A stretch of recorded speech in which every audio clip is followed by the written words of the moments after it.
Onto the automotive industry. It's recovering, but car prices are high, making it difficult for many Americans to own one.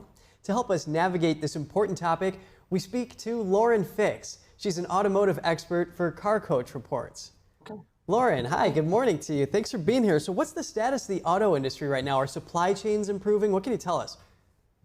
Supply chains are improving, new product is coming out.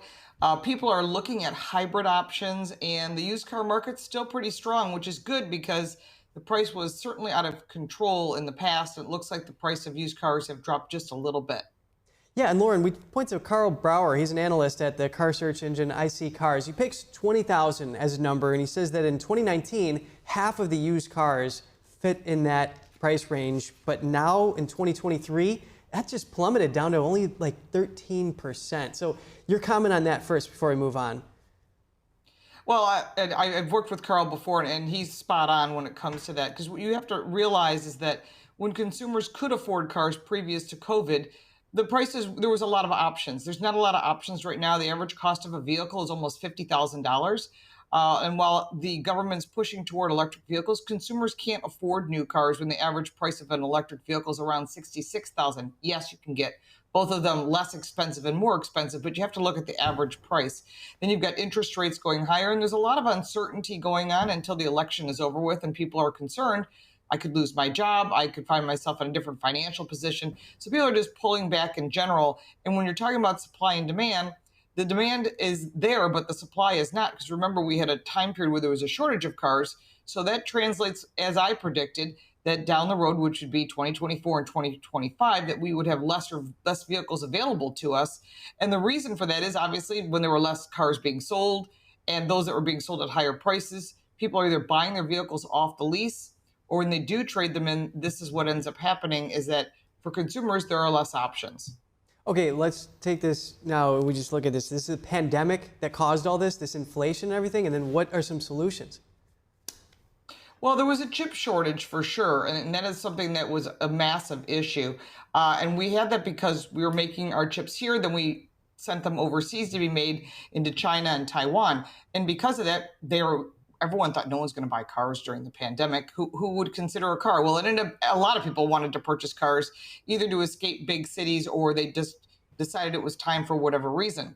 Problem was there was nothing being made because manufacturers thought, and that made sense at the time, no one's going to buy cars, no one could go to the dealers, and it made a horrible supply and demand. This economics 101, high demand, low supply, prices went up.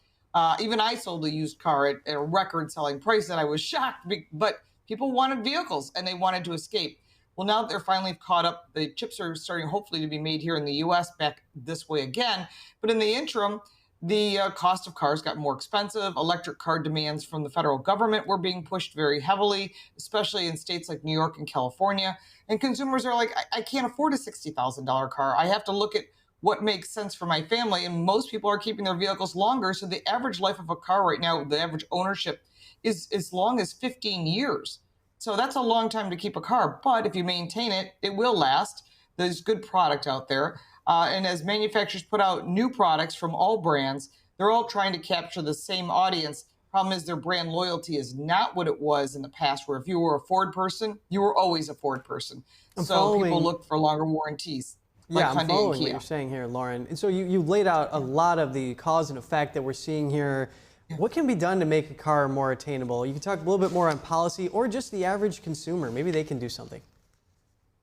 Well, for the average consumer, there are some deals available, especially during Labor Day weekend. There's always some sort of incentive. And I always tell people, go to the manufacturer's website, see what's available. There are some 0% financing sales going on right now, but keep in mind, those are typically electric vehicles. Now, if you don't want an EV, that's fine. There are other choices. No, there's a lot of new products. So at the end of the month, which is where we are now, you want to look at 2024s that are rolling off the lot as 2025s start to come in. In addition to that, there's other sales. And so what I always tell people, the two things no salesperson will ever tell you is there is a loyalty and a conquest discount. So if you're currently a BMW owner and you wish to switch to Audi, for example, you tell them, I've always been a loyal BMW buyer. I'm now switching to Audi or Mercedes. They will love your business. And so they'll offer you from as little as $500 up to $2,500, depending on the price of the car. Obviously, more expensive, more money off the the sticker price, they're more likely to offer you that discount. Now, if you don't ask for a conquest, which means you're switching brands, or a loyalty, I'm staying with BMW and I'm not going to leave that brand, then you will get the loyalty discount. Again, if you don't ask for it, you don't get it. And a salesperson will never offer it to you. So it's up to you to say, hey, I want this discount. Loyalty or conquest are the words. And if they say, I don't know what you're talking about, talk to the sales manager, because there is money off of every single vehicle out there. Fascinating insight from you this morning. Lauren Fix, automotive expert for Car Coach Reports. Thank you.